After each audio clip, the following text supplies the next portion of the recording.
Akhirnya suratul mulk ngadep teng Gusti Allah. Ya Allah, ada satu mayit yang dimana aku berada di dalamnya. Aku ini kalam jenengan ya Allah. Kalau jenengan membiarkan malaikat ini menyiksa saya, tolong cabut saya dari, hapus saya dari kalammu. Yang ngeper ya. Gusti Allah ditantang untuk menghapus surat mulk. Nah, maka Gusti Allah dawuh teng suratul mulk ini, ya sudah, wis kowe balik. Ngomong malaikat itu, gak diizini kali Gusti Allah. Saking hebatnya surat mulk. Dan tidak ada riwayat yang lain tuh, surat-surat yang lain. Memang surat al-mulk ini dinas memang jadi pembela kita. Ani bin Abbas sekolah tadi riwayat saking At-Tirmidzi. At-Tirmidzi saking Ibnu Abbas, dawuh Ibnu Abbas. Daraba rajulun min ashabi Rasulillah sallallahu alaihi wasallam. Jadi wonten sahabat saking Kanjeng Nabi itu khiba ahu ala qabrin wa huwa la yuhsabu annahu qabrun. Ngedekno tenda, mendirikan tenda di atas kuburan. Tapi sahabat tadi gak ngerti la yuhsabu annahu qabrun. Gak ngerti nek itu kuburan. Faida qabru insanin yaqra'u suratul mulk hatta khatamaha. Akhirnya ngerti bahwa sahabat itu tenda itu didirikan di atas kubur dan dia mendengar dalam kubur itu dibacakan surat Al-Mulk. Artinya wong di jero kubur itu membaca surat Al-Mulk. Fa'atan Nabi sallallahu alaihi wasallam faqala. Kemudian sahabat ini mendatangi Nabi. Kemudian tanglet, ya Rasulullah, darabtu khobai ala kubri wa anna la ahsabu annahu kubrun. Kula iki ngedekno tenda ya Kanjeng Nabi. Kula nggak ngerti nek tanah itu ternyata tanah kuburan. Gak ngerti nek itu tanah kuburan. Faida kubro insanin yaqra'u suratul mulk hatta khotamaha. Lah akhirnya kula mireng bahwa di dalam tanah itu ana wong membaca surat Al-Mulk. Faqala Rasulullah sallallahu alaihi wasallam, Kanjeng Nabi dawuh, hiyal mani'atu hiyal munjiatu tunjihi min adabil qabri. Hiya suratul mulk iku mani'atu, penghalang. Hiya munjiatu, pembela. Tunjihi sing bela min adabil qabri, saka adab kubur. Jadi ana wong dijelasaken akhirnya teng satu kitab yang khusus membahas suratul mulk. Bahkan sahibul qabr sahabian yaqra'u kulla lailatin suratul mulk fa khafadat hu wa najathu min adabil qabri wa akramahullahu ta'ala bitilawatiha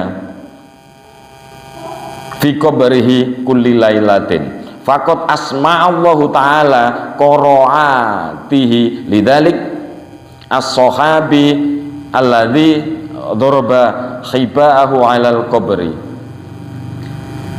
Jadi Gusti Allah niku memberikan kemuliaan kepada wong sing dikubur ini. Itu saged maca, tetep maca ilmu padahal kondisi wis di dalam kubur. Dan Gusti Allah waqat asma Allah Ta'ala qaraatihi lidzalika sahabil ladzi daraba khiba'u 'alal qabri. Lan Gusti Allah iku maringi krungu terhadap wong sing ngedekno tenda di atas kubur mang iso ngrungokno. Saged ngrungokno. Dadi ana wong mati dikubur. Iki wong ini karena seneng suratul mulk, maka di dalam kubur dia membaca suratul mulk. Dan sahabat yang mendirikan tenda tadi diperdengarkan oleh Gusti Allah saged mireng. Kemudian Kanjeng Nabi dia cerita kepada Kanjeng Nabi, kula krungu ana wong maca suratul mulk Kanjeng Nabi dawuh, hiya tunjihi, membelani wong iki. Jadi surat Mulk itu sebagai penahan, sebagai pembela siksa kubur. Ini kalau jelaskan sih dawuh keutamaan suratul Mulk. Waditu anna tabarakalladzi biyadihil mulk. Sakjane aku pingin surat Tabarok itu dirose Kanjeng Nabi fi qalbi kullu mukmin. Aku kepingin saja surat Mulk itu ono di atine tiap-tiap mukmin. Dilanjutakan wonten satu riwayat, inna suratan min kitabillahi ma hiya illa salasuna ayatan. Sak teman-teman nih, sesungguhnya ono surat, satu surat min kitabillah, saka kitab Gusti Allah. Ada satu surat di dalam kitab Al-Quran, dari kitabnya Gusti Allah, mahia ora iku illa salasuna ayatan, cuma 30 ayat, tapi syafaat lirojulin, nyelametno maring wong. 30 ayat itu menyelamatkan orang yang senang dengan Al-Mulk, orang yang sering membaca Al-Mulk. Hatta rijathu minan nar yaumal qiyamati wa khalathu jannah wa hiya suratul Mulk.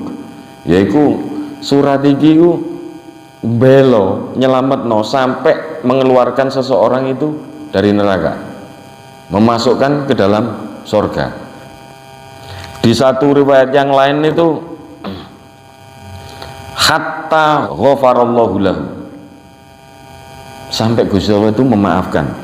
Jadi kalau dari dua hadis itu ini menyelamatkan tidak hanya di kubur, tapi juga nanti selesai alam kubur. Kan ono kehidupan, mati, alam kubur, kemudian alam akhirat sing judulnya ono neraka, ono surga.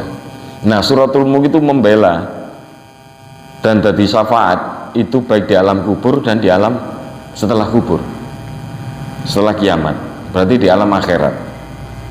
Kubur itu dari akhirat, kubur itu dari akhirat. Idza wudi al mayyit fi qabrihi fayu'ta min kibali rijlihi, nalikane ketika wudi'a dideleh, ketika ditaruh seorang mayat itu di kuburnya, itu mulai datang malaikat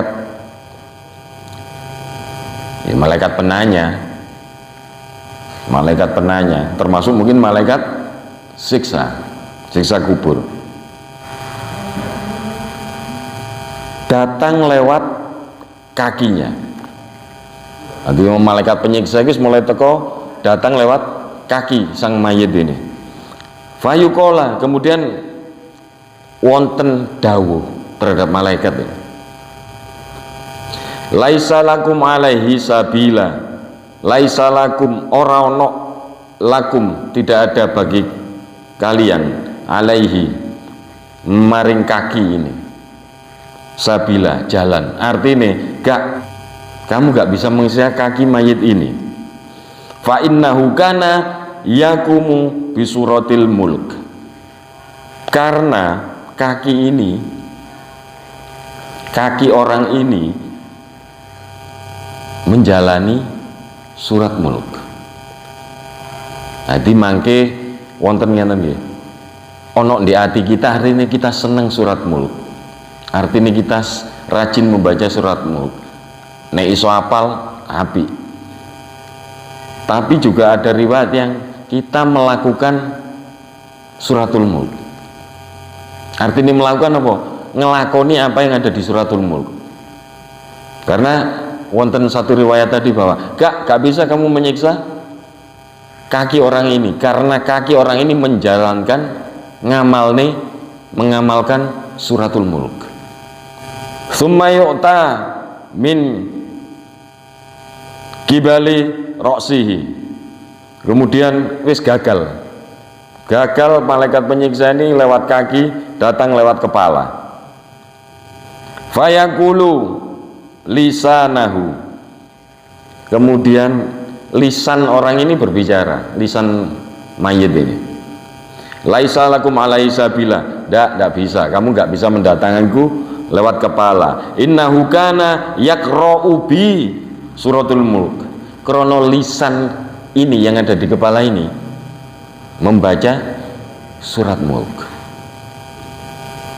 krono lisannya membaca suratul mulk. Tsumma qala, kemudian Kanjeng Nabi dawuh, hiyal mani'atu min adzabillah, iki surat iki penahan dari adzabe Gusti Allah. Wahia fi Taurat, di Taurat itu dijelaskan suratul mulk. Jadi di Taurat itu wis dijelasno suratul mulk. Man qara'aha fi lailatin faqad aktsara wa diyabu. Man qara'aha, sapa sing maca suratul mulk, siapa yang membaca suratul mulk fi lailatin ing dalem wengi, jadi istiqomah di tiap malam, faqad aktsara wa diyabu, moko iku ngakeh-ngakehi kebaikan dan berbuat kebaikan. Wa ruya anna man qara'aha kullalailatin, lan sapa sing membaca dan siapa yang membaca surat mulk di tiap-tiap malam, lam yadurruhu al fatan, tidak seorang pun bisa memudaratkan dia lewat fitnah-fitnah. Jadi fitnah itu akan terhenti manakala seseorang itu istiqomah membaca surat mulk. Nah iso lah kita latih, kita tiap ketemu baca surat mulk. Nah iso kita amalkan ini. Ini ijazah dari guru-guru kita, sampai para ulama, sampai saya Kanjeng Nabi. Siapa yang tiap malam rajin membaca surat mulk, maka tidak bisa nanti dikubur itu akan disiksa, nggak bisa, ditahan siksa kubur. Ini diceritakan, malaikat ini sampai ngomong ngeten teng suratul mulk. Loh, aku ini diperintah nyiksa wong, kok mbok tahan, kok kamu tahan? Gak iso, wis kamu pergi ke Gusti Allah. Akhirnya suratul mulk ngadep ke Gusti Allah. Ya Allah, ada satu mayit yang dimana aku berada di dalamnya. Jadi aku suratul mulk itu berada di dalam mayit ini, tapi dia mau menyiksa terhadap mayit ini. Saya nggak terima ya Allah. Loh kok nggak terima? Aku ini kalam jenengan ya Allah. Kalau jenengan membiarkan malaikat ini menyiksa saya, tolong hapus saya dari kalammu. Yang ngeper ya. Gusti Allah ditantang untuk menghapus surat mulk. Surat mulk itu kalam yang sudah terjadi. Enggak bisa, maka Gusti Allah dawuh teng suratul mulk ini, ya sudah, wis kowe balik. Ngomong malaikat itu, gak diizini kalau Gusti Allah. Saking hebatnya surat mulk. Dan tidak ada riwayat yang lain tuh, surat-surat yang lain. Semua riwayatnya suratul mulk. Nah, surat mulk itu di samping digengkuk di alam kubur, kita dawamkan di alam dunia. Suratul mulk itu bisa juga dibacakan kepada mayit, dibacakan kepada yang orang nazak, dibacakan kepada yang sakit. Dijelaskan kama annahu yudlabu qira'atu suratul yasin alal amwat, koyok dene surat yasin maring mayit, maring wong nazak. Nanti wong nazak, wong mati dibacakan surat mulk, api. Kita ke kuburan maca surat mulk, ya api. Tidak hanya surat yasin, tapi suratul mulk. Karena itu adalah penahan dari siksa kubur. Nah, maka kita dawamkan lah. Nek gak iso apal, minimal kita melaksanakan. Kan tadi wonten riwayat melaksanakan ya, riwayat. Jadi lek wingi kula Jalalain kula cerita, tapi nek Qurtubi saya baca. Saya baca teksnya, saya baca takbirnya. Jadi nek ade nggak iso hafal, kalau kita nggak bisa hafal surat mulk, ya kita seneng suratul mulk, sering moco. nek iso bengi, gak iso bengi ya kita melakukan, mengamalkan suratul mulk.